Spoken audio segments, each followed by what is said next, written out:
अरविंद केजरीवाल को लेकर ईडी द्वारा किए जा रहे बर्ताव पर सवाल उठने लगे हैं और ऐसे में केजरीवाल की पत्नी सुनीता केजरीवाल ने कहा, देश में तानाशाही इतनी बढ़ गई है कि ईडी किसी को छूट भी नहीं देना चाहती। ईडी अरविंद केजरीवाल जी के साथ देश के आतंकवादी की तरह व्यवहार कर रही है। अभी तो केजरीवाल जी की जमानत का आदेश अपडेट भी नहीं हुआ था कि ईडी स्टे लगवाने के लिए हाईकोर्ट पहुंच गई, लेकिन अभी हाईकोर्ट का फैसला आना बाकी है और हम आशा करते हैं कि हाईकोर्ट न्याय करेगा। कांग्रेस ने भारतीय जनता पार्टी के सांसद भर्तृहरि महताब को लोकसभा का अस्थायी अध्यक्ष नियुक्त किए जाने पर सवाल उठाए हैं। कांग्रेस ने अपने 8 बार के सांसद कोडिकुनिल सुरेश के बजाय महताब को अस्थायी अध्यक्ष बनाए जाने को संसदीय मानदंडों को नष्ट करने का प्रयास बताया है। तो वहीं अब सुरेश ने भी कई आरोप लगाए हैं। राजधानी दिल्ली में हो रही पानी की किल्लत को लेकर सियासी घमासान मचा है। वहीं इसे लेकर आतिशी ने कहा है कि दिल्ली वाले घंटों और रात को पानी का इंतजार कर रहे हैं। हरियाणा सरकार के पास पानी मांगने के लिए गए, लेकिन पानी नहीं दिया। पीएम मोदी को पत्र लिखा, फिर भी पानी नहीं दिया। कल के आंकड़े देखे तो 120 एमजीडी पानी रोक लिया है। अब स्थिति ये है कि हम पानी के लिए सत्याग्रह कर रहे हैं। आज से कोई अन्न नहीं खाऊंगी, केवल जल पीऊंगी। जब तक पानी नहीं मिलता तब तक अनशन पर बैठी रहूंगी।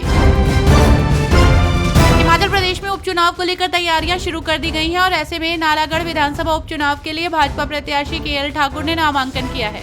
पूर्व सीएम जयराम ठाकुर ने सुक्खू सरकार पर निशाना साधते हुए कहा कि कांग्रेस के विधायक भाजपा में शामिल होने के लिए तैयार हैं। जयराम ने आगे कहा कि मुख्यमंत्री को चिंता है तो केवल पत्नी और मित्रों की, नालागढ़ क्षेत्र की नहीं।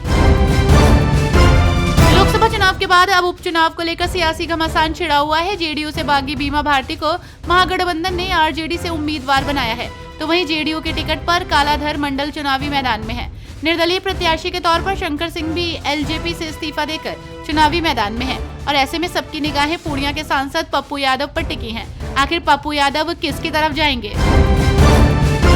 पानी की समस्या को लेकर आप सरकार इन दिनों केंद्र में बैठी मोदी सरकार को जमकर घेर रही है और ऐसे में आप सांसद संजय सिंह ने भाजपा सरकार पर बड़ा हमला बोला है।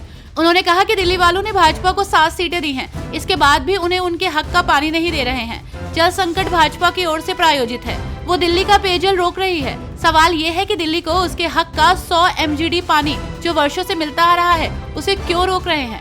इस पानी से दिल्ली के 28 लाख लोगों की पानी की समस्या दूर हो सकती है, लेकिन हरियाणा सरकार ये पानी नहीं दे रही है।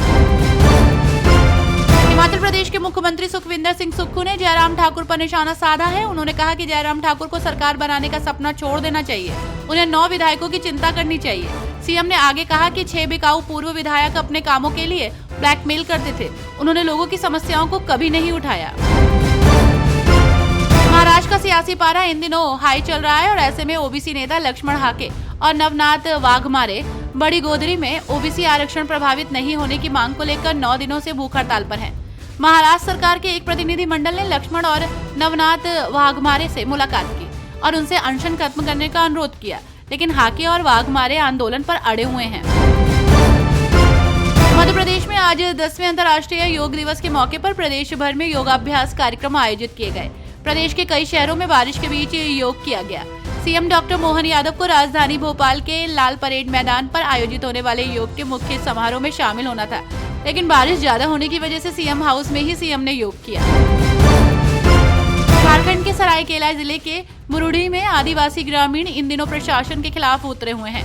सरायकेला जिला जेएमएम का गढ़ है और इसी विधानसभा से झारखंड के मुख्यमंत्री चंपई सोरेन लगातार अपनी जीत दर्ज करते आ रहे हैं। जहां कुछ दिनों पहले सड़क निर्माण कार्य में हो रही गड़बड़ियों के खिलाफ ग्रामीणों ने एकजुटता दिखाई थी, तो वहीं अब मुख्यमंत्री द्वारा डिग्री कॉलेज की घोषणा किए जाने के बाद से ही लगातार ग्रामीण सरकार और सरकारी पदाधिकारी से नाराज देखे जा रहे हैं।